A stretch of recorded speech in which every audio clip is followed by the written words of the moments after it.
Cuma bagi kita, janganlah begitu mudah sangat.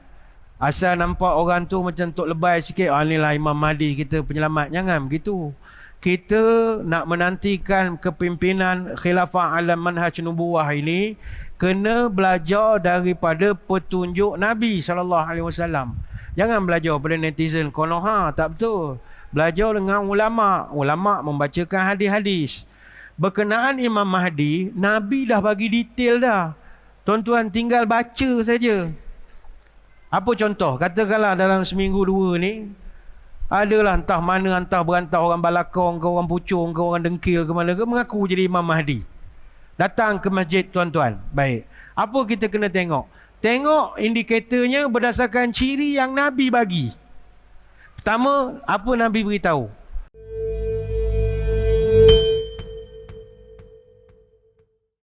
Assalamualaikum warahmatullahi wabarakatuh.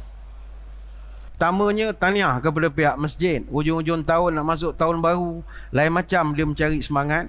Dia suruh ceramah tajuk kiamat pula dah. Dia orang nak semangat baru, dia jadi malas pula nak semangat bila cerita hari kiamat ni. Tapi ialah sekarang ni orang memang sedang teruja untuk membincangkan tentang hal kiamat. Minat sangat anak-anak muda di TikTok, suka sangat cerita kiamat ni. Walaupun mungkin ada antaranya memang semayang 3 kali sehari saja, tapi suka cerita hari kiamat. Semayang subuh 2 soh je masjid, tak adalah ramai. Yang selebih tu semua bincang kiamat siang malam. Sehingga kan dia lupa kepada kiamat kecil. Dia sibuk kiamat besar, kiamat kecil iaitu kematian dia. Dulu tajuk kiamat ni orang tak berapa minat. Saya dulu mengajar pasal kiamat ni di TV Al-Hijrah. Lama dah, 10 tahun dulu. Tahun 2013. Saya mengajar di TV Hijrah, siaran Cinta Ilmu, Akidah dan Falsafah. Masa tu musim yang keempat. Bersiaran tajuk kiamat 66 episod. Bawa segmen tanda-tanda kiamat. Sambutan okey tapi tak diteruskan. Tukar kepada kitab lain sebab orang tak berapa minat. Masa tu guna kitab yang berkualiti, kitab Asyratus Sa'ah. Kitab ini merupakan tesis master Dr. Yusuf Ibn Abdullah Ibn Yusuf Al-Wabil. Dia susun tanda-tanda kiamat berdasarkan hadis, kiamat besar, kiamat kecil dan macam-macam. Tapi masa tu orang tak berapa minat dan tak berapa ambil tahu sangat. Tapi sekarang keterujaan masyarakat dengan topik kiamat ini begitu luar biasa sekali. Sehingga sampai menjadi ancaman kepada keselamatan pula. Hari ini muncul satu gerakan di negara kita dipanggil Gaza. Gaza ni bukan kes yang di Palestin ni, tidak. Gaza ni satu kumpulan singkatan dari Gerakan Akhir Zaman. Gerakan ni asal daripada Indonesia. Mereka sedang buat persiapan untuk menghadapi akhir zaman. Okey, tak ada masalah. Tetapi dia punya telahan kiamat itu berdasarkan mimpi Muhammad Qasim bin Abdul Karim. Dan mereka sekarang ni sedang siapkan tanah di Pakistan untuk nak beruzlah, dan mereka memang memberi tawaran kepada siapa-siapa yang nak berhijrah. Jadi gerakan ini menyampaikan mimpi yang dialami oleh Muhammad Qasim dan menyatakan mimpinya itu adalah ru'yatus sadaqah atau sadaqiyah, mimpi yang benar. Jadi itu tak sesuai nak dibawa di tempat kita. Dia mimpi, dia mendakwa dia pernah mimpi jumpa Allah. Dia mimpi jumpa Allah, Allah amanahkan dia pula untuk sebarkan mimpi dia dengan masyarakat. Dia mengatakan dia pernah mimpi jumpa Dajjal beberapa kali. Dia pernah tengok Ya'juj Ma'juj dalam mimpi dia. Jadi dah makin, kalau tak dikawal, nanti menjadi-jadi nanti. Sebelum pada itu, kita berhadapan dengan gerakan Sitah An-Nur. Sitah An-Nur ini ajaran perjalanan mimpi yang terakhir, PMYT. Tapi dia dah declare, dia dah tarik balik ajaran dia. Maka dalam keterujaan masyarakat kita nak berhadapan dan menanti kedatangan hari kiamat akhir zaman ini, kadang-kadang muncul macam-macam andaian yang kalau tak diberikan tunjuk ajar mana yang betul, nanti masyarakat kita tenggelam dalam teori yang terlampau banyak. Ada yang antara kita ni bimbang, khawatir dengan kedatangan 2024. Apa sebab? Katanya kerana tahun depan genap 100 tahun kejatuhan Khilafah Uthmaniyah. Ya, kalau kita rujuk kepada tarikh kejatuhan Khalifah Uthmaniyah 3 Mac 1924. Maka tahun 2024 nanti genaplah 100 tahun Mi'awiyah yang pertama kita panggil. Maknanya 100 tahun yang pertama akan melabuhkan tirainya malam esok. Jadi apa kena mengena dengan Khalifah Uthmaniyah ini? Dia begini, Khalifah Uthmaniyah ini satu zaman pemerintahan yang wujud dari mata rantai zaman berzaman daripada zaman pemerintahan Rasulullah sallallahu alaihi wasallam. Dari segi sejarahnya, lepas Nabi wafat, yang menggantikan Nabi namanya Abu Bakar As-Siddiq. Dia digelarkan sebagai Khalifah Rasulullah, successor of the messenger. Selepas 27 bulan dia jadi khalifah, ganti dengan Umar Al-Khattab. Umar Al-Khattab kemudian dia digantikan oleh seterusnya. Dia menggunakan kaedah wilayatul ahdi, main tunjuk. Abu Bakar tunjuk Umar, Umar tunjuk Osman dan begitu seterusnya. Awal jawatan Sayyidina Umar itu bukannya Amirul Mukminin, itu istilah baru. Abu Bakar As-Siddiq guna istilah Khalifah Rasulullah. Umar Al-Khattab dia gunakan istilah Khalifatu Rasulullah. Dua kali khalifah. Pengganti kepada pengganti Nabi. Berapa panjanglah nanti Osman Khalifah Rasulullah, Osman bin Affan. Khalifah, kuasa 3, kuasa 4, kuasa 5. Jadi Umar kata tak boleh. Tukarkan jadi Amirul Mukminin. Genap 29 tahun berakhir era Khulafa Ar-Rashidin. Tapi dia tidak putus sambung dengan 14 dinasti Umayyah. Yang ini berjalan selama 91 tahun. Habis Umayyah, dalam masa yang sama di penghujung Umayyah ada pula dinasti Abbasiyah. Ada 37 dinasti berlangsung selama 500 tahun. Masih itu juga ada dinasti Buaih. Bani Buaih ni 8 dinasti. Kemudian ada pula dinasti Bani Saljuk, ada 11 dinasti. Ada 18 di Kairah dan ada 18 di Kairah Bani Saljuk yang lain. Kemudian disambung oleh Empire Uthmaniyah. Sebanyak 36 empire berlangsung selama 632 tahun. Jadi totalnya 128 khalifah selama 1291 tahun, 8 bulan, 24 hari. Kita kira start 8 Jun 632 sampai 3 Mac 1924. Dan khalifah atau khilafah Uthmaniyah Turki ini merupakan satu kerajaan yang begitu hebat, merangkumi sebahagian besar daripada muka bumi ini dan antara yang paling panjang sekali dalam sejarah Islam. Dia bermula tahun 1299 dan dia berakhir tahun 1924. Memang tempoh panjang, 625 tahun, meliputi kekuasaan takluknya 23 juta kilometer persegi dan dia merangkumi lebih daripada 30 buah negara yang tunduk di bawah khalifah Islam ketika itu. Memang tuan-tuan, dulu orang Islam bila kita ada khalifah, kita ni digeruni. Sekarang ni kita tak digeruni lagi dah sebab kita dah tak ada khalifah. Bayangkanlah, dulu Khalifah Abdul Hamid II ni salah seorang daripada khalifah Turki Uthmaniyah. Tahun 1881, Sultan Abdul Hamid yang kedua, dia pernah titahkan berhentikan satu teater, yang mana teater itu ceritanya menghina Nabi SAW dan Ummul Mukminin Zainab binti Jahash. Dia boleh arahkan teater itu ditutup. Dan teater itu bukannya buat dekat Istanbul. Teater tu buat di Perancis. Perancis dia rancang nak adakan pementasan drama teater. Karyanya diambil daripada karya Voltaire. Voltaire ni seorang pemikir Eropah yang mana dalam karya tu memang menghina baginda Nabi dan juga sahabat-sahabat. Drama yang mereka nak pentaskan itu bertajuk La Fanatisme au Muhammad la Prophète. Muhammad dan kefanatikan. Selain dia bercaci Nabi kita, dia caci juga Zaid bin Harisah. Dia caci juga Zainab binti Jahash. Tapi mereka gunakan watak-watak lain. Dia panggil Sa'id dan juga Palmyra. Voltaire tulis karya ni tahun 1736. Dah lama dah. Tapi belum dipentaskan. Pementasan teater buat di Perancis.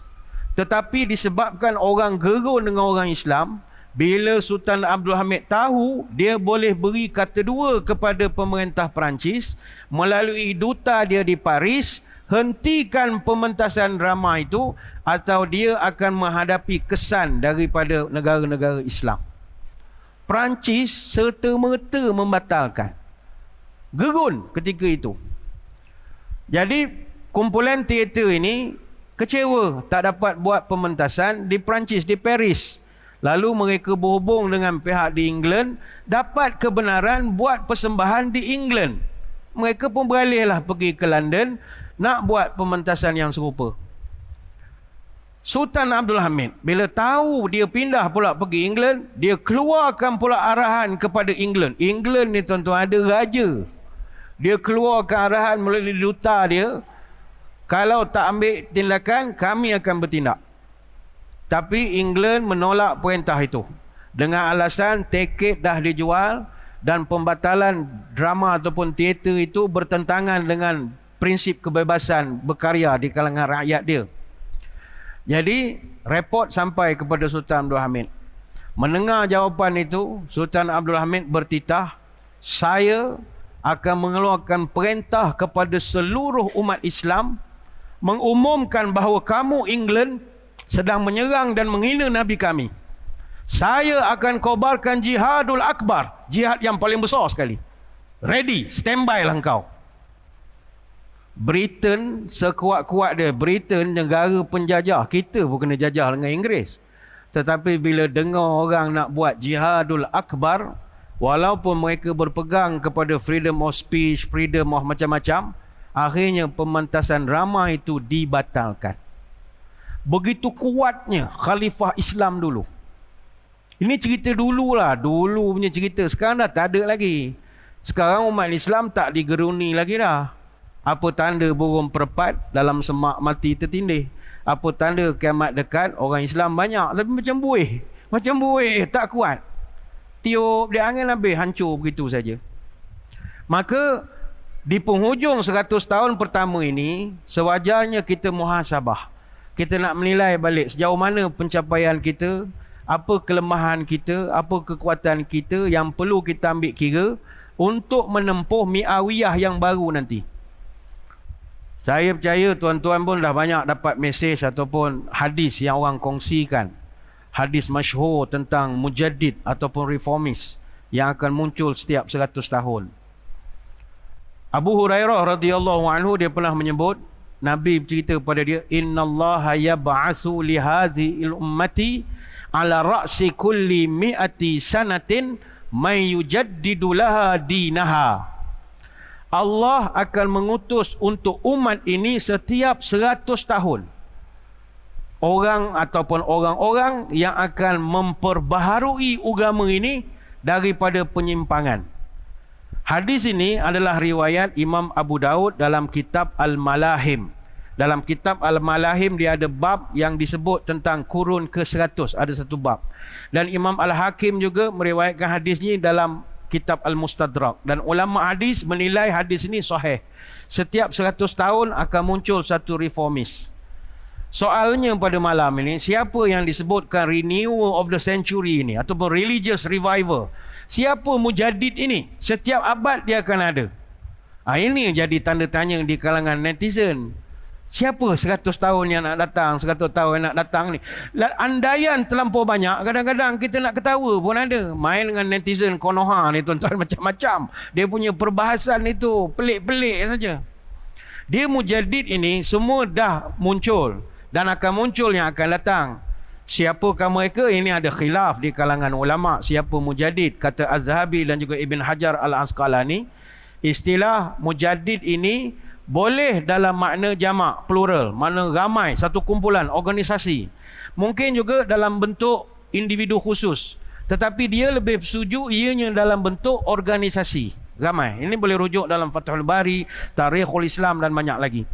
Mujaddid juga tidak mesti ulama terkemuka. Mujaddid ni juga boleh jadi panglima tentera. Boleh jadi dia ni seorang pemimpin yang taat kepada agama. Ini bagi kita lah ahli sunnah wal jamaah. Adapun untuk orang Syiah dengan Ahmadiyah, dia ada senarai list mereka sendiri siapa mujaddid mereka. Dan sebab kita di Selangor ni tak guna aliran lain, ahli sunnah wal jamaah, kita cerita yang ahli sunnah wal jamaah sajalah. Siapa mujaddid dalam aliran kita ahli sunnah wal jamaah? first century after the prophetic period, ni 3 Ogos tahun 718, abad pertama selepas tempoh kenabian. Nombor 1 mujaddid adalah Omar bin Abdul Aziz. Ni nombor 1 sekali, abad yang pertama. Abad yang kedua, second century, bermula 10 Ogos 815. Siapa mujaddid? Muhammad bin Idris Asy-Syafi'i. Siapa dia? Imam Syafi'i, yang kita ikut aliran atau mazhab beliau. Yang kedua siapa? Imam Ahmad bin Hanbal. Cuma ada khilaf di kalangan ulama siapa yang sepatutnya, tapi yang disepakati oleh semua ulama adalah Imam Syafi'i dan juga Umar bin Abdul Aziz. Selesai untuk abad yang kedua. Abad yang ketiga siapa mujaddid? Ada 2 nama yang ditimbulkan. Pertama Muhammad Al-Bukhari, yang kedua Abu Hasan Al-Ash'ari. Pada abad yang ketiga ini, Imam An-Nawawi dan juga Imam Tajuddin As-Subuki, dia lebih memilih kepada Imam Ibnu Suraij. Adapun Imam Ibnu Asakir merojehkan Imam Ash'ari yang merupakan mujaddid abad yang ketiga. Ini kita berlepas diri dari perbahasan. Siapa mujaddid abad keempat? 4th century, bermula 24 Ogos tahun 1009. 2 nama yang timbul. Pertama Hakim An-Naisaburi, yang kedua Abu Bakar Al-Baqilani. Ini juga ada khilaf. Imam Ibn Asakir dia lebih cenderung memilih Abu Bakar Al-Baqilani. Abad yang kelima, 5th century, bermula 1 September tahun 1106. Antara yang naik nama adalah Ibn Hazm. Begitu juga Imam Al-Ghazali atau Abu Hamid Al-Ghazali. Yang ketiga Syekh Abdul Qadir Al-Jalani. Cuma yang disepakati oleh ulama, abad yang kelima adalah Imam Al-Ghazali, mujaddid. Abad yang keenam, 6th century, bermula 9 September tahun 1203. Ada 4 nama yang naik. Pertama Salahuddin Al-Ayyubi, yang kedua Ibnu Qudamah, yang ketiga Muhammad bin Bakhtiar Khalji, dan yang keempat Fakhruddin Ar-Razi. Abad yang ketujuh, 7th century, bermula 5 September tahun 1300. 3 nama yang naik. Ibnu Daqiq Al-Aid, Ibn Taymiyah, dan yang ketiga Ibnu Qayyim Al-Jauziyah. Imam Ibnu Daqiq Al-Aid adalah mujaddid yang disepakati oleh ramai. Dia ni bukan ulama kecil, dia seorang ulama ahli sunnah wal jamaah, seorang hakim semasa zaman Kesultanan Mamluk Bahri di Mesir, dan ni ulama besar. Dia guru kepada Imam Az-Zahabi. Ni bukan calang-calang ulama. Abad yang ke-8, 8th century, bermula 23 September 1397. Siapa mujaddid? Ada 3 nama yang naik. Sirajuddin Al-Bulqini, yang ketiga Tamerlane ataupun Timur, orang yang Genghis Khan ini, dan yang kelima Ibn Hajar Al-Asqalani. Abad yang ke-9, 9th century, bermula 1 Oktober tahun 1494. Ada 3 nama yang naik. Pertama sekali Jalaluddin As-Suyuti, yang kedua Mehmed II, ni raja di Istanbul. Yang ketiga Shahrukh.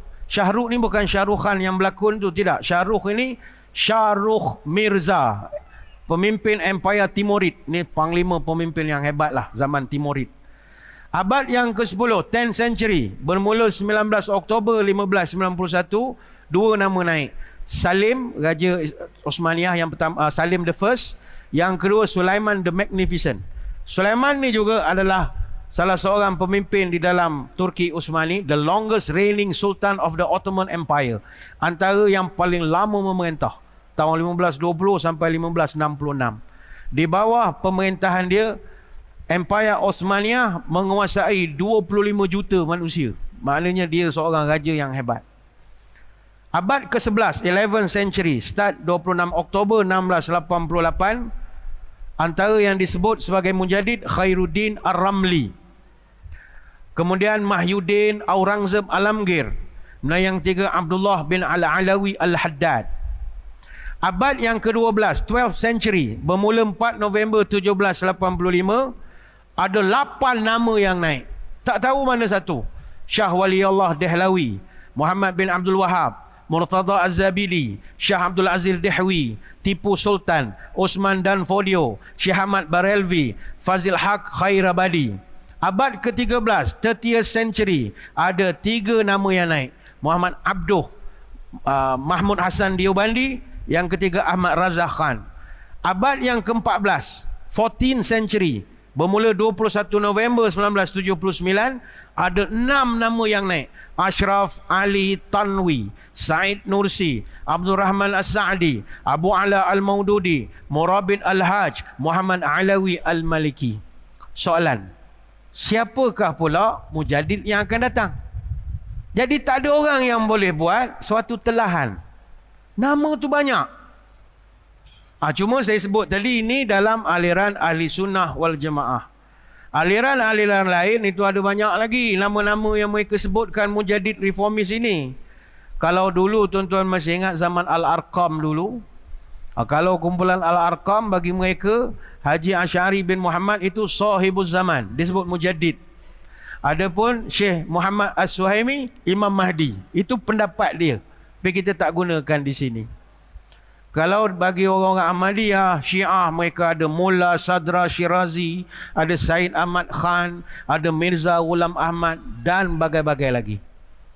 Jadi perbincangan tentang siapa mujaddid 100 tahun, ini perbincangan yang tak berkesudahan. Tapi malam ni kita akan melihat ada tak panduan hadis tentang memberi gambaran siapa yang bakal muncul. Pertama kita kena bahaskan fenomena dunia bila akhir zaman berdasarkan hadis daripada Nu'man bin Bashir, dari segi dunia ini fasa kepimpinannya akan pecah kepada 5 kepimpinan. Pertama Nabi sebut fasa an-nubuwah, yang ini fasa ketika zaman kenabian. Nabi sendiri yang pimpin umat Islam. Kita tak sempat zaman ini. Yang kedua adalah fasa al-khilafah ala minhaj an-nubuwah, iaitu fasa di mana umat Islam seluruhnya dipimpin oleh khalifah. Khalifah-khalifah sepeninggalan Nabi. Fasa yang ketiga, fasa mulkan adhan.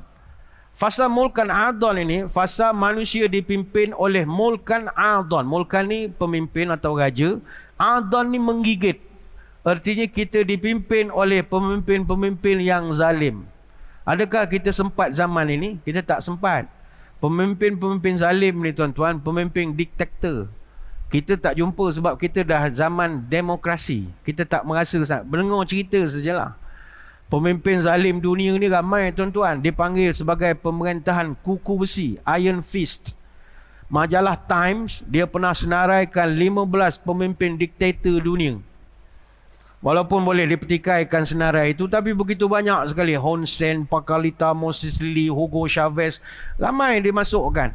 Dan pemimpin itu kalau nak diisytiharkan zalim, zalim betul.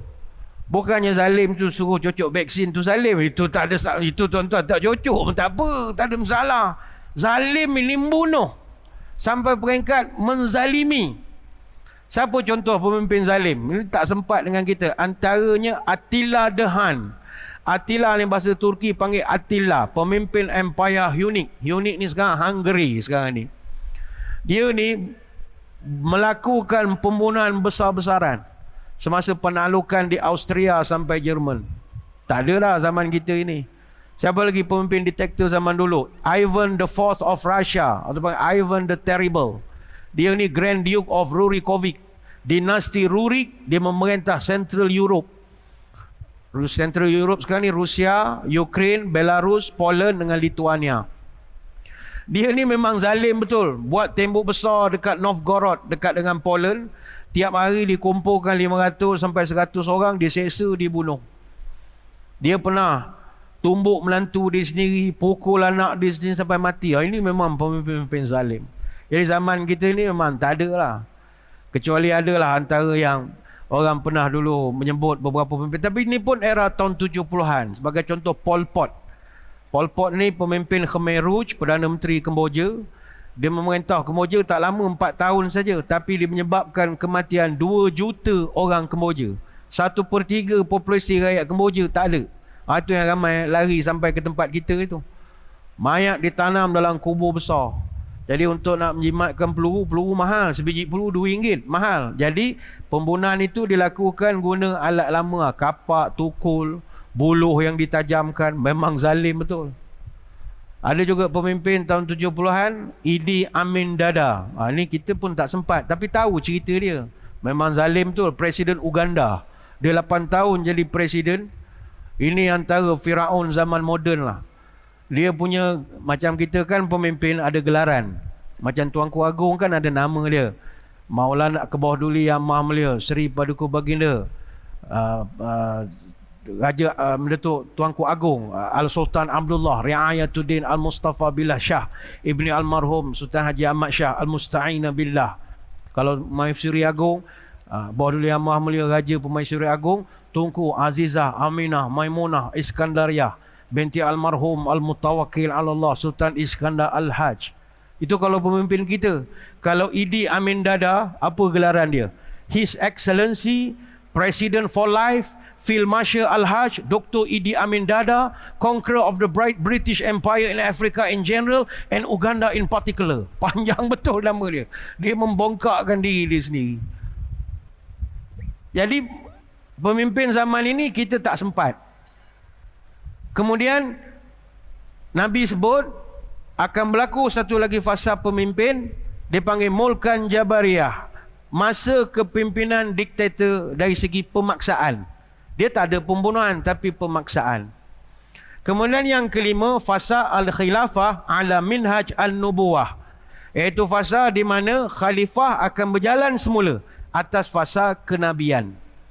Jadi berdasarkan riwayat ini, ulama menyatakan bahawa khilafah ala minhajin nubuwah itu akan datang selepas daripada ini. Jadi kita sekarang berada pada fasa yang keempat. Apakah fasa yang keempat? Zaman kita duduk di bawah kepimpinan yang memaksa, Jabariyah. Kita sekarang hidup dalam paksaan atau tidak? Paksaan. Paksaan maksudnya kita tertakluk bawah undang-undang. Apa benda kita dipaksa? Sebagai contoh, kita dipaksa bayar cukai misalnya. Cukai tak boleh lari tuan-tuan. Semua orang kena bayar cukai. Tak ada orang boleh mengelak cukai. Di Malaysia ni dua benda tak boleh lari. Pertama mati, yang kedua cukai. Dia jumpa juga mana tuan-tuan duduk. Lubang cacing mana pun tuan-tuan duduk, dia jumpa. Hatta orang kalau cukai tertunggak, dia meninggal. Nak isytiharkan pula yang meninggal tu, cukai jadi hutang pula. Anak cucu kena bayar pula. Macam-macam. Tapi ni masih dalam perbahasan hukum. Cukai tak boleh lari. Selain pada income tax termasuk kalau juga road tax, apa jenis tax lah, cukai pintu apa semua, tak boleh lari. Kalau tak bayar, kita akan dapat hukuman macam-macam. Paksaan lah. Apa lagi? Kita dipaksa. Ini bukan nak membakar tuan-tuan melawan, tidak. Dalam cerita zaman kita ini. Apa lagi? Kita dipaksa misalnya ambil vaksin. Contoh ni contoh sajalah. Macam dulu kan, siapa tak ambil vaksin, apa kesan dia? Dia tak boleh datang masjid. Dulu tak boleh, kelakar juga. Tak ada vaksin, tak boleh masuk masjid. Tak boleh naik kapal terbang. Tak boleh banyak benda lah. Kena syarat dia. Macam Selangor antara negeri yang ketat lah masa itu. Mesti ada 2 dos dia. 2 dos. Tunjuk pula kita punya mai sejahtera itu. Macam kami, negeri saya di Pahang tak ada. Kami tak mengamalkan dasar apartheid sebegitu. Kami mengalu-ngalukan siapa saja datang. Yang 2 dos ke, yang 1 dos ke, yang 3 dos ke, yang tak ada dos ke, yang overdose pun boleh, tak ada masalah. Yang ramai tu overdose lah yang datang. Tapi ni kita hormatlah negeri masing-masing punya ijtihad pentadbiran masing-masing. Tapi paksaan lah, paksaan. Jadi selepas fasa paksaan ini, kita akan jumpa dengan khilafah ala minhaj an-nubuwah. Yang ini orang menunggu ni. Kedatangan pemimpin untuk nak menyelamatkan kita. Apatah lagi, pada akhir zaman, Nabi ada sebutkan tentang 12 pemimpin. Umat Islam akan kukuh bersatu, dipimpin oleh 12 orang pemimpin. Dalam Sahih Muslim, hadis nombor 3393. Dan juga hadis daripada dalam Sunan Abi Daud, hadis nombor 4279, 4280, digunakan istilah khilafah ataupun khalifah untuk 12 orang pemimpin. Dalam Sahih Bukhari, hadis nombor 7222, diguna istilah amir. Nabi perintahkan kepada kita, kalau muncul pemimpin ni, kau kena taat. Sama ada namanya itu istilahnya imam, atau diguna nama sultan, atau dipanggil dengan amir. Hadisnya, la yazalu hadza dinu qa'iman hatta yakuna alaikum 12 khalifatan kulluhum tajtami'u alaihi al-ummatu. Agama ini akan tegak sampai ada untuk kamu 12 khalifah, dan mereka ini disepakati oleh umat. Ini hadis riwayat Abu Daud. Hadis ini dibahaskan. Para ulama berbeza pendapat. Adakah 12 khalifah itu sudah berlaku, sudah datang, ataupun belum datang lagi? Yang ini kita perlu kepada bimbingan ulama. Tuan-tuan jangan baca dalam internet je cerita begini. Kena tengok ulasan ulama. Al-Hafiz Jalaluddin As-Suyuti dalam kitab Tarikh Al-Khulafa mengatakan, wa ala hadza faqad wujida minasnal 'ashara khalifah al-khulafa'ul arba'ati wal Hasani wa Muawiyah bin Zubair wa Umar bin Abdul Aziz. Dengan demikian, kata dia, 12 khalifah ini telah ada 8 orang yang berlalu. Khalifah Rashidin yang 4, Abu Bakar, Umar, Osman, Ali, Hasan, Muawiyah, Abdullah bin Zubair dan Umar bin Abdul Aziz. Haula'i samaniyatun wa yuhtamalu an yudamma ilaihimul mu'adi minal Abbasiyyin li'annahu fihim ka Umar bin Abdul Aziz fi Bani Umayyah wa kadzalika tahiru lima utiyahu minal adli. Jumlah ini ditambah pula dengan Khalifah Al-Muhtadi dari Bani Abbasiyah yang kedudukannya sama taraf dengan Umar bin Abdul Aziz dari Bani Umayyah, dan dengan Az-Zahir kerana keadilannya. Wa baqiya isnanil muntazirani ahaduhuma al-Mahdi li'annahu min ali baitin Muhammadin sallallahu alaihi wasallam.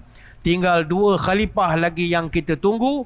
Salah seorangnya adalah Al-Mahdi dan juga daripada ahli bait Rasulullah. Jadi pemahaman bahawa kepimpinan yang kita nantikan yang adil ni wujud di akhir zaman memang telah disebutkan oleh Nabi untuk menenangkan kita semua. Soalannya, macam manakah kita nak memahami persoalan kedatangan Imam Mahdi ini? Tadi kita bercerita tentang masalah orang sekarang sedang menanti-nanti kedatangan reformis, mujaddid yang akan mengembalikan kita seperti zaman Minhaj Nubuwah dulu, mengembalikan zaman khalifah macam dahulu. Jadi siapakah orang yang kita maksudkan itu? Orang yang kita maksudkan itu adalah Imam Mahdi. Jadi dalam soal Imam Mahdi ini, kenapa orang begitu teruja sekarang ni topik Imam Mahdi? Sebab saya melihat orang teruja bercerita dan menanti kedatangan Imam Mahdi kerana manusia sekarang sedang dihimpit oleh ketidaktentuan. Kita berada pada zaman kesusahan. Harga barang, ekonomi, masalah sosial, macam-macam lah kita menghadapi perkara-perkara yang selama ini kita tak pernah tengok, sekarang kita dapat tengok. Kepadatan penduduk, kita sekarang negara ini, rakyat kita dah CIMB dah sekarang ni, dah tambah baru CIMB. China, India, Melayu, Bangladesh, tambah pula, lagi ramai lagi. Jadi menambah, belum masuk Aceh, Rongiyah dan sebagainya. Jadi disebabkan oleh ketidaktentuan ini, orang yang merasa tersepit, merasa tertekan, dia akan mengharapkan keajaiban. Dia mendambakan datang Superman atau Spiderman ataupun The Avengers untuk nak menyelamatkan keadaan itu. Siapakah orang yang kita harapkan itu? Namanya Imam Mahdi. Sebab ni satu benda kena ingat. Imam Mahdi kalau datang, kita akan damai. Maka tidak benar ada orang yang takut. Oh, takutnya Imam Mahdi datang nak kiamat, matilah aku. Dah, Imam Mahdi datang, kita semua gembira. Imam Mahdi akan bawa kedamaian. Imam Mahdi ketika dia datang, bumi ni akan dipenuhi keadilan. Semua orang merasakan nikmat yang belum dirasakan sebelum ini.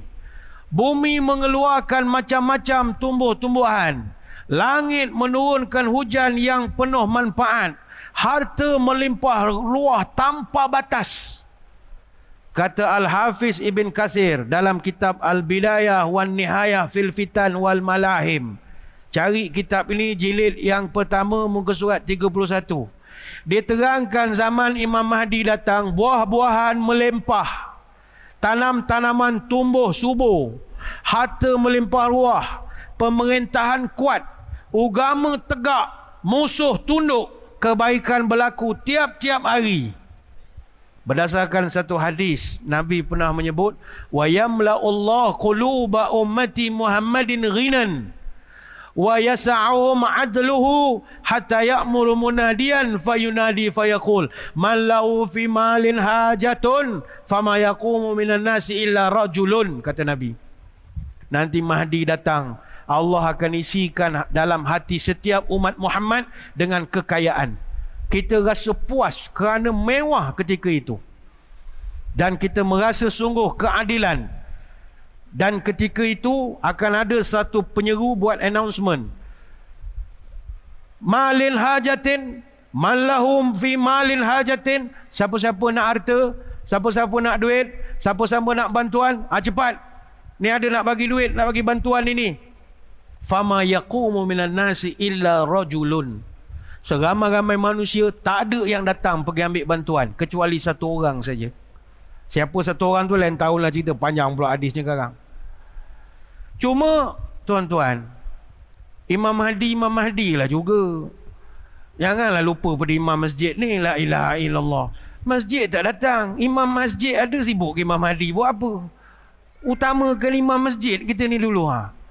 Kadang kita pelik betul lah. Awak semangat cerita hari kiamat, pergi masjid tidak juga. Apa bekalan nak dibawa kalau mati hari esok? Masjid tak pergi. La ilaha illallah. Orang sekarang teruja dengan Imam Mahdi. Dah kalau tak kontrol, habis kita. Tak apa, itu kerja pihak berkuasa, Jabatan Agama, Jabatan Mufti. Itu kerja kami, kita akan kawal. Tahun lepas, kalau tuan-tuan masih ingat, dilaporkan wujud ada satu kumpulan, dia percaya sangat Imam Mahdi nak muncul dekat Mekah. 300 orang kita, orang Malaysia, pergi ke Madinah. Dan masa tu ada yang tersangkut di Madinah lama sebab duit dah habis. Mereka nak menantikan Imam Mahdi muncul di Mekah dan nak buat umrah sekali dengan Imam Mahdi. Apa pakejnya kita pun tak tahu. Tapi dia nak buat sekali. Semangat sampai ke sana. Kita jumpa dengan orang-orang ni. Apa pasal kamu sampai ke Mekah nak menunggu Imam Mahdi? Oh, kami nak mengambil fadilat ni. Ini kita tak nafikan. Dalam hadis daripada Thauban, Nabi pernah beritahu kepada Thauban radhiyallahu anhu, fa iza ra'aitumuhu fabayi'uhu walau habwan 'ala salji fa innahu khalifatullah al-mahdi. Itu Nabi pernah pesan. Nanti kalau Imam Mahdi datang, engkau pergi bai'ah dia. Mana sign SD, akuan bersumpah. Tuan-tuan kena setuju memilih dia, walaupun kau terpaksa merangkak di atas salji. Kerana sesungguhnya itulah Khalifah Allah Al-Mahdi. Ini hadis dalam Sunan Ibn Majah, Kitab Al-Fitan, Bab Khurujul Mahdi. Dan ada juga dalam Mustadrak Al-Hakim. Jadi nanti kalau Imam Mahdi keluar, kita disuruh oleh Nabi, kau pergi, kau bai'ah dia. Tapi masalah kita sekarang, kita berhadapan dengan masalah claimants. Claimants ni orang entah berantah yang mengaku jadi Imam Mahdi. Tuan-tuan, orang mengaku jadi Imam Mahdi ni hari-hari, tuan-tuan. Saya ingat kampung tuan-tuan ni ada mengaku jadi Imam Mahdi, dia segan nak declare. Imam Mahdi ni ramai. Bermula daripada abad ke-8 sampai abad ke-21, hampir 20 orang yang mendakwa sebagai Imam Mahdi. Tak campur ada 11 orang, dia tak mengaku Imam Mahdi, tapi pengikut fanatik Konoha dia mengangkat dia sebagai Imam Mahdi. Dia tak nak mengaku. Pengikut dia, tak suba dia, follower dia, subscriber dia, top fan dia, peminat-peminat dia mengangkat dia sebagai Imam Mahdi. Kalau di Iran, tuan-tuan, di penjara Iran saja, 3,000 orang duduk dalam penjara ditangkap kerana mengaku Imam Mahdi. Dan orang mengaku Imam Mahdi ni dia ancaman keselamatan. Mungkin ada yang pernah dengar Masjidil Haram pernah kena kepung. Masjidil Haram, Kaabah tu pernah orang rampas. Sebab itu keselamatan di Kaabah tu ketat. Kadang jemaah kita mengadu, apa sebab polis Mekah ni garang-garang, lambat jalan, dia marah lah, dia cek itu ini, dia tak percaya kat kita. Kadang kalau orang perempuan lagi lah, ada beg, check bag lah apa semua. Sebab Masjidil Haram pernah dirampas dan dikepung selama 2 minggu. 20 November tahun 1979 oleh kumpulan bersenjata. Beratus-ratus jemaah jadi tebusan. Berlaku insiden tembak-menembak. Di pihak keselamatan Saudi, 127 orang terkorban, 451 cedera. Macam dah perang. Dan di pihak pemberontak ada 117 terbunuh, 68 dijatuh hukum bunuh 9 Januari 1980. Rampasan ketika itu diketuai oleh Juhaiman ibnu Muhammad ibn Saif al-Utaibi. Kenapa dia serang Kaabah? Kerana dia nak isyiharkan abang ipar dia, iaitu Muhammad bin Abdullah al-Qahtani sebagai Imam Mahdi. Sebab itu dia dah jadi ancaman keselamatan. Saya sendiri masa jadi imam di Masjid Negeri Pahang dulu, di masjid saya saja yang mengaku Imam Mahdi 5 orang. Tapi tak mengancam keselamatan lah. Dia short wire, tak makan ubat agaknya, mengaku Imam Mahdi. Jadi bila short wire ni tak ada masalah lah. Mungkin hari tu dia merasa dia Imam Mahdi. Tengah-tengah majlis ni mengaku Imam Mahdi. Buat tahlil malam Jumaat, duduk dalam bulatan, dia pun bangun. Sayalah Imam Mahdi. Allahu Akbar. Dia suruh orang bai'ah pada dia. Mandi tidak, Mahdi apa? Lepas tu nak rampas mikrofon imam. Lepas tu semayang asar. Dia kata saya nak jadi imam. Ni orang lain pula. Kenapa nak jadi imam? Saya Imam Mahdi. Saya nak jadi imam. Tak payah. Masjid Negeri ada 6 imam. Buat apa awak jadi imam? Saya Imam Mahdi. Tahan dia boleh lah. Tangkap dia boleh.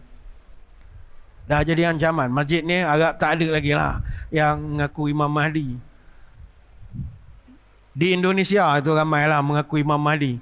Imam Mahdi versi perempuan pun ada. Ada seorang nama Lia Aminuddin. Dia pengasas agama Salamullah. Dia mengaku dapat wahyu daripada malaikat Jibril. Dia mengaku dia tu Nabi, Rasul, merangkap Imam Mahdi. 3 dalam 1 tu. Mana 3 pencen lah kalau dapat esok. 3 sekali dia dapat. Kena tangkap dengan pihak berkuasa agama di Indonesia. Kena penjara 3 tahun oleh Mahkamah Agung. Dan muncul pula Ahmad Mukti. Ahmad Mukti ni anak daripada Lia Aminuddin. Dia lain pula. Dia mengaku dia tu adalah Nabi Isa pula. Macam-macam lah. Pening lah tuan-tuan. Melayan orang tak makan ubat ni.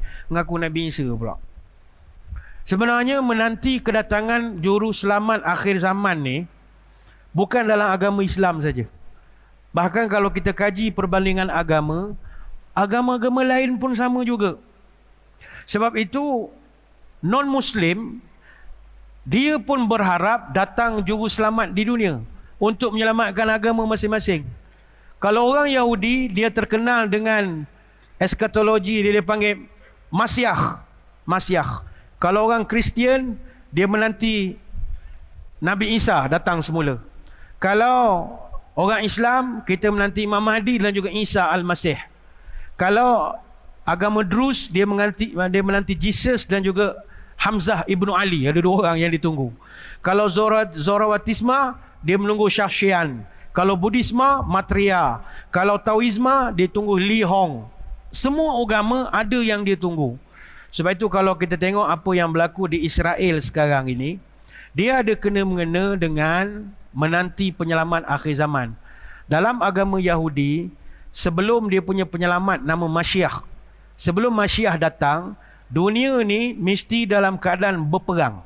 Dia tak boleh datang dalam keadaan damai, dalam keadaan sekatan senjata ke dalam keadaan gencatan senjata, tak. Dia mesti dalam keadaan perang. Jadi Masyiah dia akan kembalikan semula keamanan di Israel dan juga di Jerusalem. Jadi Masyiah ini akan establishkan satu pusat pemerintahan dunia di Israel. Dan ini disebutkan dalam kitab mereka, Isaiah chapter 2 verse 4 sampai 2 sampai 4, chapter 11 verse 10, chapter 42 verse 1. Masyiah ni akan bina kembali Temple of Solomon. Itu disebut dalam kitab Jeremiah. Bila Masyiah datang, dunia akan tenang balik. Dia panggil Lahambah. Dunia, kata orang Israel, dunia akan tenang balik dan seluruh dunia akan iktiraf agama dan Tuhan Yahudi sebagai agama dan Tuhan yang sebenar. Dan ini disebut dalam kitab mereka. Isaiahnya, kitab Zekaria, macam-macam lagi. Jadi semua agama menantikan kedatangan penyelamat masing-masing. Cuma bagi kita, janganlah begitu mudah sangat. Asal nampak orang tu macam tok lebay sikit, inilah Imam Mahdi kita penyelamat. Jangan begitu. Kita nak menantikan kepimpinan khilafah alam manhaj nubuwah ini, kena belajar daripada petunjuk Nabi SAW. Jangan belajar pada netizen Konoha, tak betul. Belajar dengan ulama. Ulama membacakan hadis-hadis. Berkenaan Imam Mahdi, Nabi dah bagi detail dah. Tuan-tuan tinggal baca saja. Apa contoh? Katakanlah dalam seminggu dua ni, adalah entah mana, entah berantah orang balakong ke orang pucung ke orang dengkil ke mana ke, mengaku jadi Imam Mahdi. Datang ke masjid tuan-tuan. Baik. Apa kita kena tengok? Tengok indikatornya berdasarkan ciri yang Nabi bagi. Pertama, apa Nabi beritahu? Nama Imam Mahdi tu mesti namanya sama dengan nama aku, nama bapa dia sama dengan nama bapa aku. Maknanya nama orang itu mesti Muhammad ataupun Ahmad bin Abdullah. Selain daripada itu tak diterima. Kata Ibn Mas'ud, la tazhabu aw la tanqadiyad dunya hatta yumlikal arabu rajulun min ahli baiti yuwati usmuhu ismi. Dunia takkan kiamat sehinggalah seorang ahli keluargaku, ahli bait aku akan menguasai bangsa-bangsa Arab. Namanya sama dengan nama aku. Hadis dalam Musnad Imam Ahmad, ada juga riwayat dalam At-Tirmizi dan dalam Sunan Abi Daud. Dalam satu riwayat yang lain disebutkan yuwati usmuhu ismi wasmu abihi ismu abi. Namanya sama dengan nama aku dan nama bapaknya sama juga dengan nama bapa aku. Ni hadis dalam Sunan Abi Daud. Dan dia ni berasal dari keturunan Nabi, dari silah keturunan sebelah Fatimah binti Rasulullah, dari jurai keturunan Al-Hasan bin Ali. Dia keluarga Nabi ni dua puncanya, Hasan dengan Husin. Yang ni dari silah Hasan. Artinya, orang yang kita nak angkat jadi Imam Mahdi, mesti orang Arab, Ahlul Bait Nabi. Bukannya orang Jawa, Bugis, Banjar, Boyan, Kampar, Kerinci, Mendeling, Menangkabau, Rawa, Johor Riau atau Malbari.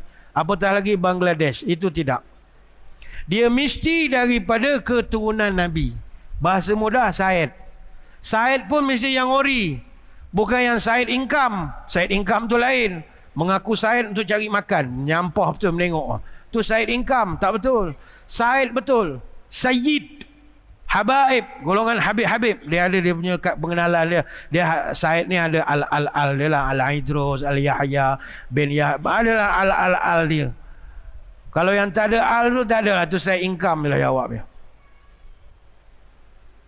Kata Ummu Salamah radhiyallahu anha, Nabi sebut, Al-Mahdi min itrati min waladi Fatimata. Al-Mahdi itu keturunan aku, asal daripada Fatimah. Ini hadis dalam Sunan Abi Daud dan juga ada dalam Sunan Ibnu Majah. Kata ulama, antaranya Al-Hafiz Ibn Katsir dalam kitab Al-Bidayah wan Nihayah fil Fitan wal Malahim, berkenaan dengan Al-Mahdi ini, nama dia nanti adalah Muhammad bin Abdullah Al-Alawi Al-Fatimi Al-Hasani. Ini yang pertama. Jadi tuan-tuan nanti kalau ada orang balakong datang mengaku di masjid, tuan-tuan cek dulu. Cek nama apa? Apa kad pengenalan nama apa? Dia pun tunjuk. Nama dia Marsun Sunoto. Contoh. Ni contoh. Saya sebut nama kawan saya tak mengumpat. Marsun Sunoto sebagai contoh. Oh, auzubillah lah. Auzubillah. Enggak boleh. Enggak boleh, Pak. Enggak bisa. Dia mesti Arab. Satu. Jadi tuan-tuan dapatlah satu panduan. Janganlah kau suka-suka hati nak mengaku pula dah. Apa panduan lain? Tengok fizikal dia pula. Kita tengok daripada kepala sampai ke kaki dia. Kita cek. Ciri-ciri fizikalnya pun ada Nabi sebut. Nabi kan sayang umat dia. Dia dah bagi bekalan dah. Apa ciri fizikal? Kata Abu Sa'id Al-Khudri radhiyallahu anhu, Al-Mahdiyu minni ajla jabhati aqnal anfi yamla'ul arda qistan wa adlan kama muli'at zulman wa juran yamliku sab'a sinina. Al-Mahdi itu keturunan aku.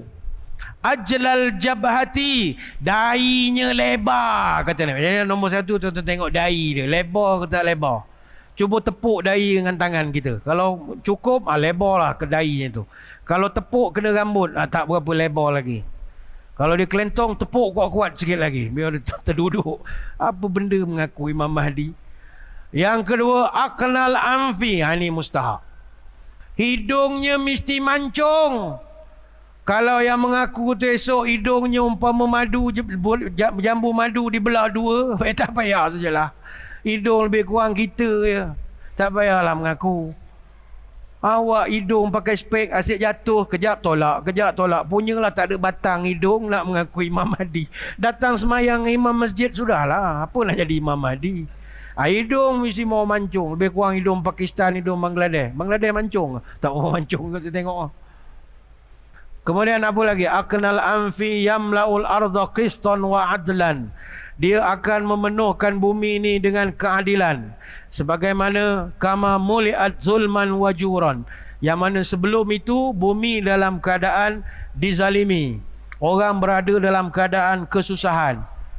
Nanti kan kita akan menghadapi kemarau, putus bekalan dan macam-macam. Kita memang susah. Jadi dia datang, dia bawa keadilan. Berapa lama dia duduk dengan kita? Yamliku sab'a sinina.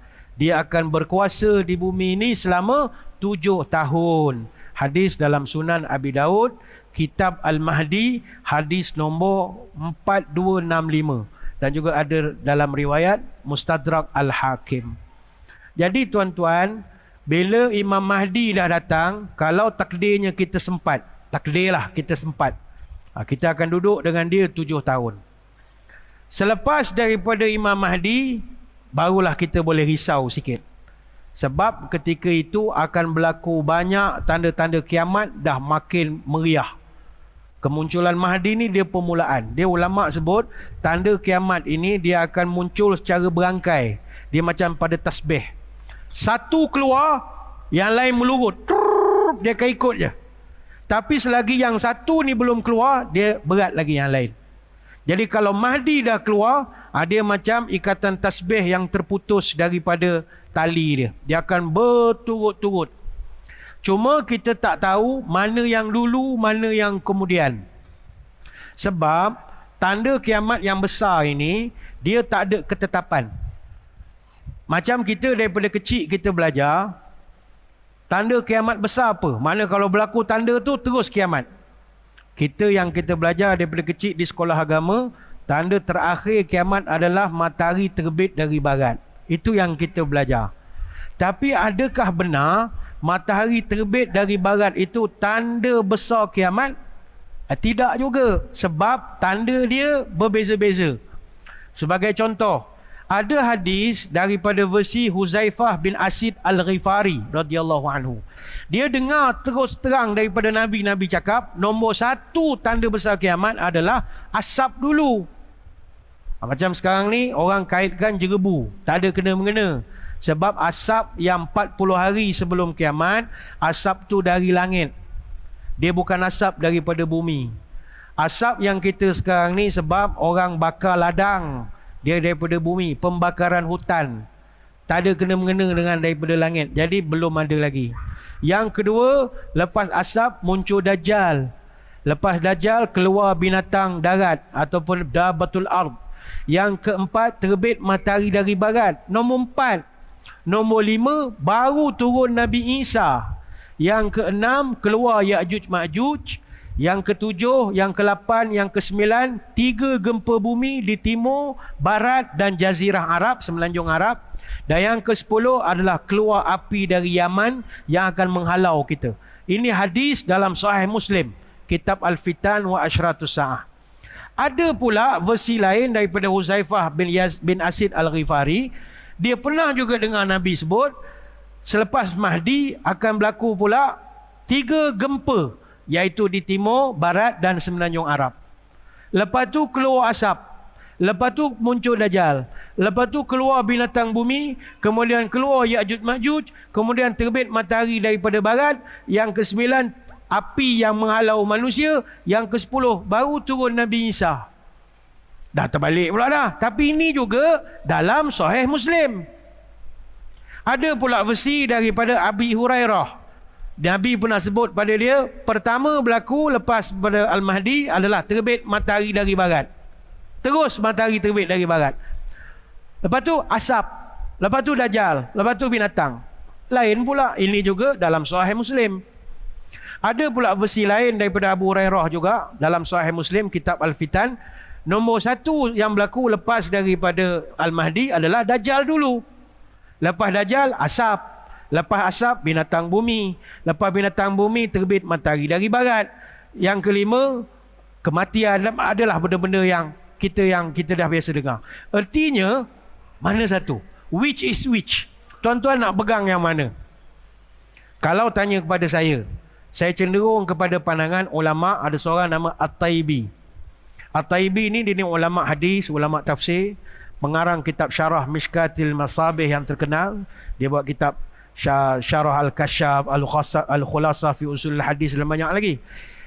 Pendapat dia saya selesa. Kata dia, tanda kiamat ni dia ada tanda yang nak tercetus kiamat, ada pula tanda kiamat dah dekat, ada pula tanda kiamat nak berlaku anytime. Dia bahagikan begitu. Jadi kata dia yang pertama berlaku selepas daripada muncul Al-Mahdi adalah Dajjal dulu. Lepas Mahdi 7 tahun, Dajjal. Dajjal berapa lama? 40 hari je. Ni semua pendek-pendek je servis dia. Tapi hara kita dia buat je. Mahdi 7 tahun, Dajjal 40 hari, kemudian turun Nabi Isa, kemudian datang Ya'juj Ma'juj, kemudian berlaku 3 gempa bumi. Kemudian second chapter kata dia, akan muncul asap daripada langit 40 hari, kemudian terbit matahari dari barat, kemudian barulah keluar binatang daripada bumi, kemudian yang terakhir api daripada Yaman yang akan halau seluruh manusia. Halau kita ini. Jadi saya lebih selesa yang ini. Kalau tuan-tuan nak pegang boleh, tak pegang pun tak apa. Artinya selepas daripada kita 7 tahun kehidupan Al-Mahdi ni, dia dalam hadis Nabi tidak kata 7. Fayakunu kazalika sab'a sinina au samanina sinina au tis'a sinina. Akan terjadi 7, 8 atau 9 tahun kata Nabi. Jadi kita ambil 7 pun boleh, 8 tahun pun boleh, 9 tahun pun boleh. Dan Nabi menyebut la khaira fil 'aishi ba'dahu au qala thumma la khaira fihi al hayati ba'dahu. Habis zaman Mahdi 7 tahun, 8 tahun atau 9 tahun, selepas itu dunia sudah tidak seperti biasa lagi. Kita semua akan balik seperti zaman purba kala. Ni hadis dalam Musnad Imam Ahmad. Nampak macam tuan-tuan risau, alamak macam mana? Tuan-tuan mati dulu dah masa tu, la ilaha illallah. Panjang no umur sampai sempat dengan Mahdi macam-macam, tak sempat. Dia begini tuan-tuan, don't worry. Orang beriman, dia takkan menengok fitnah akhir zaman. Orang baik-baik macam tuan-tuan semua, yang akan menengok fitnah huru-hara dunia kiamat, hari bumi dihancurkan, langit jatuh berkeping-keping, bukit gunung rata, sehinggakan bumi digulung macam kita gulung sejadah. Kita orang beriman takkan tengok. Don't worry. Kita pergi mana? Mati semua dah. Alamak, kenapa mati? Itu Nabi beritahu rahmat pada umat aku. Iaitu untuk semua orang beriman, Nabi sebut akan diutuskan angin yang lembut untuk mencabut roh orang-orang beriman. Angin yang lembut, pleasant wind. Angin yang lembut saja. Dijelaskan dalam hadis An-Nawas bin Sam'an. Hadis ni panjang, tentang kisah Dajjal, cerita Nabi Isa, cerita Ya'juj Ma'juj. Sahabat dah takut, ya Rasul, macam mana kalau kita angin nanti datang, macam mana ya Rasul? Nabi kata, idza ba'atsallahu rihan tayyibatan fata'khudhuhum tahta abatihim. Don't worry, Allah akan utus angin yang lembut, dan angin itu akan mematikan semua orang beriman, dan dia akan lalu daripada tahta abatihim, daripada bawah ketiak kita. Jadi tuan-tuan kalau tengah duduk kat rumah atau tengah bawa kereta, tiba-tiba rasa ketiak sejuk saja, mengucaplah 2 kalimah syahadah. Mungkin pakai deodoran mentol agaknya kena aircon sejuk. Tapi kalau nanti lain macam angin sejuk ya. Ai nak meninggal dah aku ni. Kalau yang tengah karaoke tu tinggallah mikrofon tu. Keluarlah daripada bilik. Takkan nak karaoke lagi, angin bawa ketiak dah rasa. Fataqibdu ruha kulli mu'minin wa kulli muslimin wa yabqa syirarun nas. Nanti orang beriman mati semua, kata Nabi. Dan yang tinggal di dunia untuk menengok segala fitnah ini adalah syirarun nas, manusia paling durjana sekali. Artinya, kalau tuan-tuan ni panjang umur luar biasa sampai menengok semua benda, Dajjal tengok, matahari ni jatuh tengok, langit berkeping-keping, something wrong lah ketika itu. Sebab kata Nabi, yang menengok tu semua orang-orang yang jahat-jahat semua. Yataharajuna fiha taharujul humari fa'alaihim taqumus sa'ah. Begitu durjananya umat ketika itu, sehingga kan mereka suka melakukan hubungan seksual secara terang-terangan, tepi jalan, secara terbuka, public. Ada yang rakam, post pula masuk, orang semua tengok. Dan mereka itu taharujal humari, mereka bersetubuh macam binatang keldai. Tuan-tuan tengok macam anjing, kucing tepi jalan. Nanti itulah manusia-manusianya.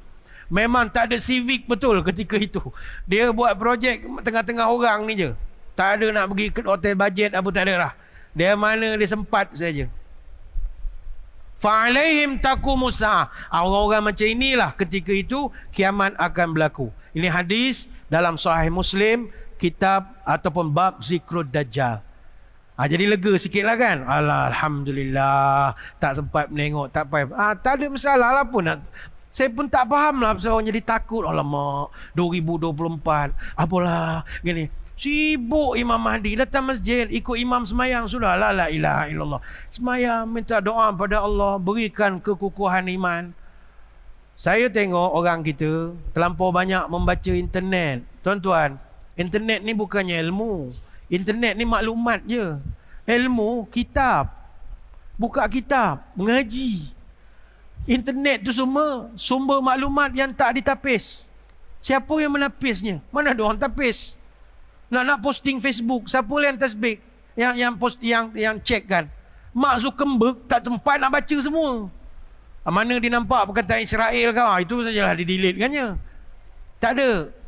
Jangan jadikan internet, ni pandangan saya, tuan-tuan tak setuju, tak ada masalah. Internet bukan sumber ilmu. Sumber ilmu kitab, mengaji, datang masjid, jumpa orang alim. Ini sumber ilmu. Macam cerita Dajjal, terlampau banyak teori sampai kita nak termuntah membacanya.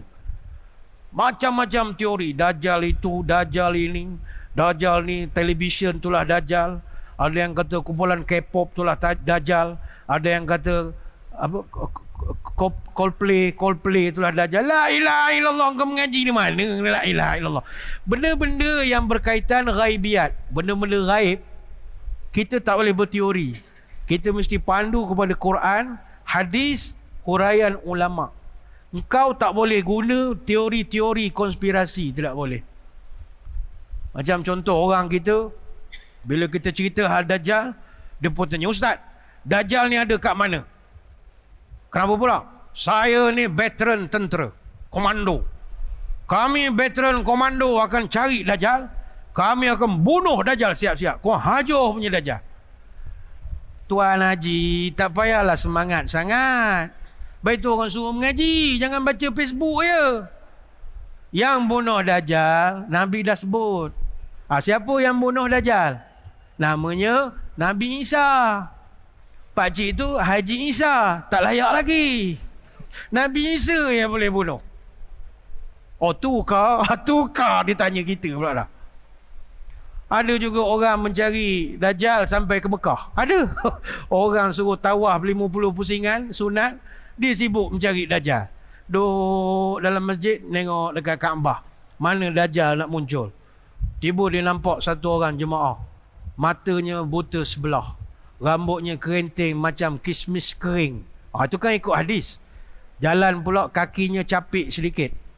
Dia kata ni Dajjal. Dia pergi kejarnya jemaah ni tadi. Jemaah ni tadi yang sedang tawaf, tengok orang kejar, takut lari. lari. 7 pusingan lari. Akhirnya tangkap di polis di Kaabah itu. Yang mengejar kena tangkap, yang dikejar pun kena tangkap. Kenapa kamu kejar dia? Jawab dia pakcik dengan confidentnya. Dajjal. Gelak habis di polis Arab tu. Apa sebab? Semangat, ilmu tak ada. Kenapa ilmu tak ada? Baca ilmu dalam Facebook. Aletih.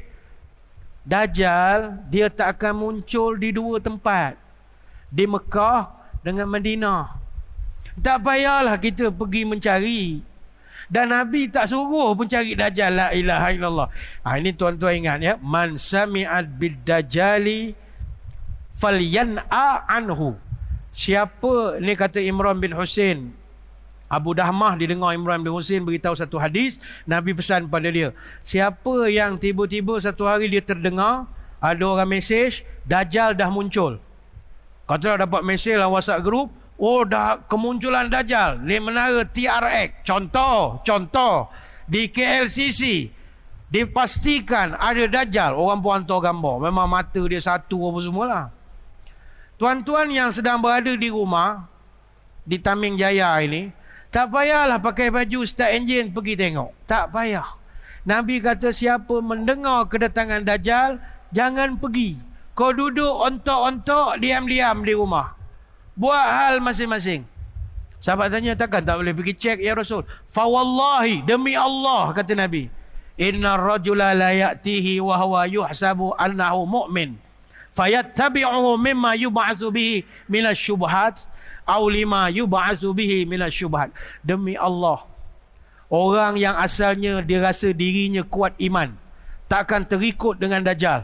Tapi bila dia pergi pula menengok Dajjal, akhirnya dia jadi follower kepada Dajjal, kata Nabi.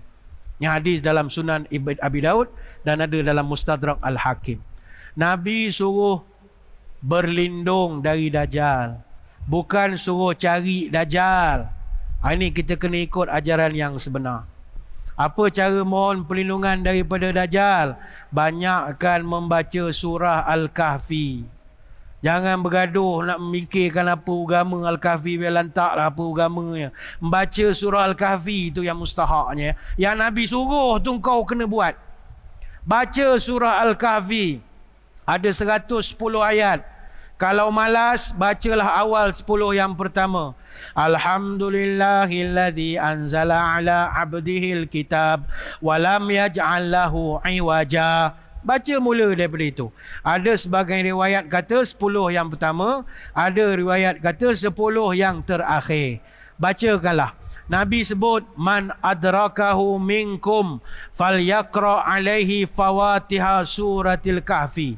Siapa nanti bertembung dengan Dajjal, takdirlah dia jalan tahan di roadblock, yang tahan Dajjal. Apa yang dia kena buat? Bacakanlah permulaan surah Al-Kahfi, kata Nabi.